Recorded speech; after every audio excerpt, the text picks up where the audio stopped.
Hello po sa inyong lahat. Kumusta po mga kababayan? Lalong-lalo na sa mga kababayan natin dito sa Canada na may bagong sasakyan na GMC, Chevrolet at Buick. May gusto lang po akong i-share sa inyo na baka hindi pa alam ng iba. Alam nyo ba na sa maraming bagong GMC, Chevrolet at Buick na sasakyan, may kasama na itong dalawang free oil changes? Oo, libre po yan. Pero tandaan, hindi po ito panghabang buhay. May expiration po ito, 2 years or 24,000 kilometers, whichever comes first. Ibig sabihin, maaari niyo pong magamit ang dalawang free oil changes sa loob ng 2 taon mula nung nabili niyo yung sasakyan o bago umabot ng 24,000 kilometers ang mileage niyo. Karaniwan naman sinasabi ito ng mga sales agent niyo pag bumibili kayo ng sasakyan.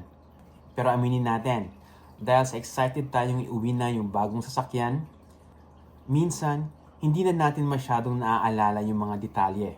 Kaya kung malapit na ang schedule ng oil change nyo, check nyo muna sa dealership nyo. Baka eligible pa kayo sa free oil change.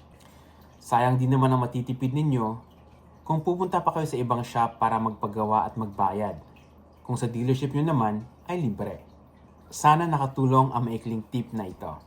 Kung gusto nyo pa ng mga practical tips tungkol sa sasakyan, sa maintenance, o buhay dito sa Canada, mag-subscribe sa channel ko.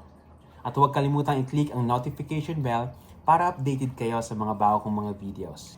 Maraming salamat po sa panunood, ingat po sa pagmamaneho, at magkita-kita po tayo sa susunod kong mga video.